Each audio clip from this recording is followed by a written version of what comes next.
Okay, Sweden, we are coming back for you. We're going to listen to some Jonna Jinton. Here we go.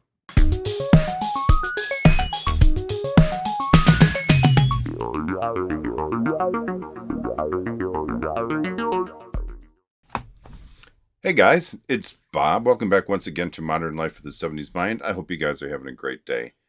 It is Sunday, so I'm going to kind of prepare for Monday, and I want to start Monday out with something just really relaxing and chill. And I came up with the perfect person for that. I often express how a song can transport people when they truly listen to a song. It can literally I don't want to say literally, but it can transport you to a different place mentally. But that sentiment holds true even further when listening to Jonna Jinton.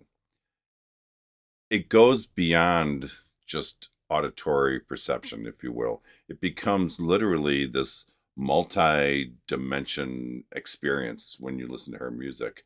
It encompasses not only, I think, the power of her voice, the power and beauty of her voice, but also the visual landscapes from which I believe her music clearly draws its energy, without a doubt. That seamless interplay, if you will, between sound and vision in her videos is unparalleled, period. It effectively places you, I believe, right in the heart of the most breathtaking locations on the face of this earth. And I am not even exaggerating. It is unmatched, period. What sets Yona, I believe, apart is both her versatility as a singer and a photographer. She is involved in every aspect of these videos, not only the visual part, but like I said, also the singing and the music.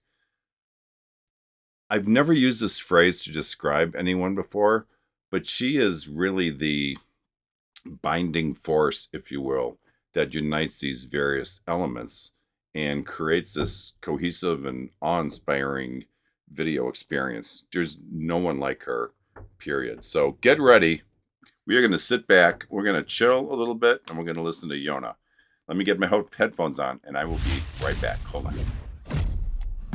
Okay, we are back. I am looking forward to this. So, word of advice if you've never listened to Jonna Jinton before, this isn't a type of song that you're going to, I'm sure, because I don't think she would ever do anything like this. This isn't a type of song you're going to crank on your stereo when you're driving 80 miles an hour down the highway and the windows open and the breeze flying through your hair. But if you're looking to just really relax and connect with nature, kind of feel the you inside of you, if you will, this is the type of video you want to watch. So you want to watch this. How's an easy way to say it? Don't watch this video in mono, meaning you're just going to listen to the music. Listen to it in stereo. By that, I mean take in the music, take in her voice, take in how she's singing it, take in the video, take in the landscape, take all that together, and it'll create this environment in your mind that's just unmatched. So, all right, let's go ahead and do this. Here we go. And it's the name of the song is, I probably didn't mention this. It's The Frozen Call, Ancient Northern Chant. So, all right, here we go.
Okay, I'm going to pause this. I will backtrack because honestly, I'm not sure there's a good place to really stop this. It looks like she keeps going. Wow. There was one shot, and I don't mean to get too deep in these, but listening to this and getting in this mood, you start thinking a little deeper. There was a shot where it was like two, I don't want to say streams because I'm sure it was just melting ice, but it was two streams kind of coming down into one, and you can see the water. Like in this picture here, you can see the whiteness in the water, and it was kind of flowing down into one. That reminded me so much of when you look at like X-ray pictures or whatever type of visuals you get in medicine. I assume they're X-ray, where you see the veins and the blood flowing through and coming down. It almost reminded me like this is the life of the earth here that we're looking at. I know that's a little deep, but that's the first thing that came to mind. If there was anyone more connected to nature than Yona, please let me know who that might have been or would be or whatever, because I don't know of anyone who touches me like this when I listen to her music and watch her videos. I read in the artist's notes and the comments that I read something that kind of jumped out at me. This type of singing that she's doing is apparently called kulning. If I'm butchering that, I apologize. But apparently, it's a vocal technique used in Scandinavian folk music. And the little bit that I know about it, apparently, it's a herding song, traditionally used by women to communicate with, I think, normally cattle and goats. I think that's normally what it's used for when they were grazing in the mountains and the forests. Wild. Never knew such a thing existed. It's a very ethereal sound, isn't it? And apparently it echoes off the mountains and the forests. It's really a testament, I think, to the close connection between man and nature. And this just does it. There's just, like I said, there's something about her music that is just amazing. I would give anything to spend one day with her there and have her just show me some of these things that are in this world that I couldn't even imagine. And it's just, there's so much beauty, and it's so different from what I've grown up with that this just really, really intrigues me. All right, let's go ahead and play this to the end, shall we?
Wow.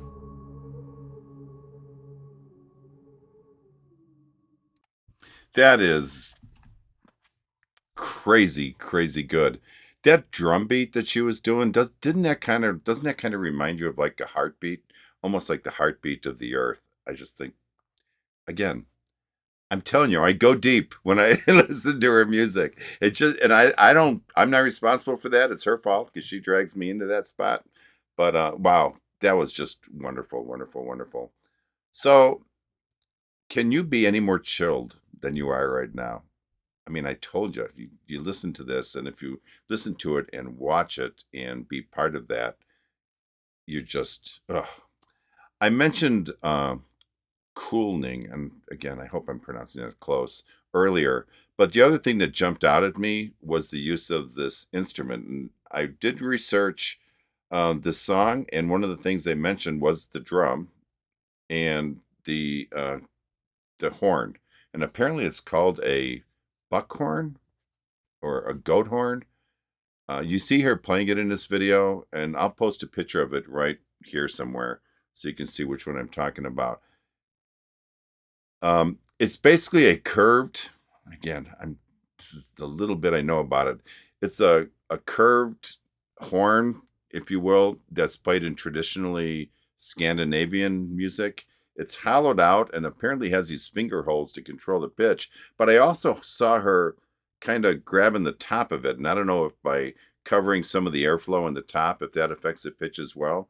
I don't know anything about it, but I found it very interesting. And the sound, I think, just fit perfectly into the mood of the song. All right, let me get my headphones off. Let me think about this just a little bit. This was really good. And I need to drink a Coke or something to get some caffeine in me because I'm ready to take a nap or sip some nice warm tea after this one. But let me regroup here, and we'll be back for final thoughts. Hold on. All right, we are back for final thoughts. So while I was taking my headphones off and getting things set up, two things kind of jumped out at me. One is her voice. I've used the phrase angelic before. This is angelic, period. It was just beautiful, pitch perfect. She didn't overplay her voice any more than she had to. It was, the delivery was just so spot on.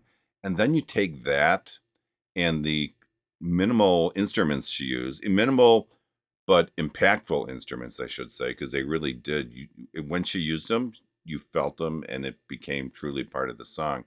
But then you throw in this wind swirling sound that I think was pretty much throughout the whole song, and that was kind of the what bound it all together. And seeing these overhead visuals as you're moving along, and then hearing that swirling wind or whatever sound it was, it just added so much to the video, and I just loved it. Wow.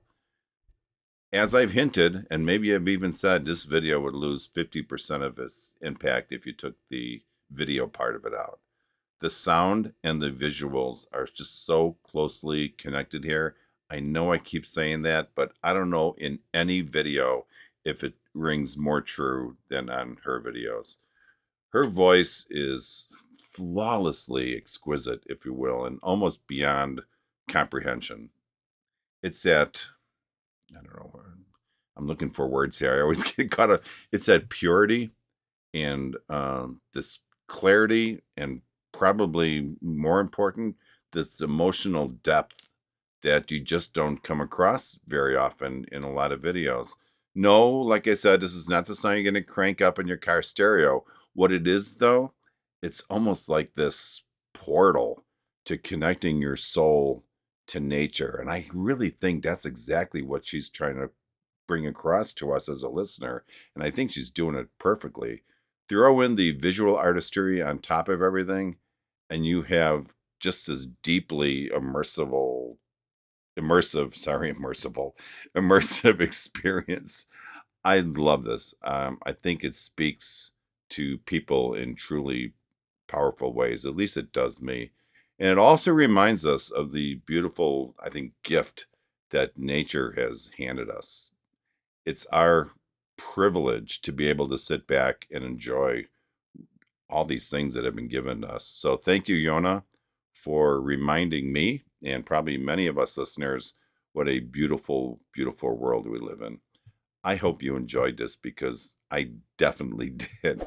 If you did like this, please like and follow my page. And if you liked it even more, if you would subscribe to either my YouTube membership page or my Patreon page for only $5 a month, I have a lot of extra content out there. That would be awesome. I would really appreciate it. All right, guys, listen, only life is priceless. Please make each and every day count. Peace out. I'll talk to you guys next time. Bye-bye.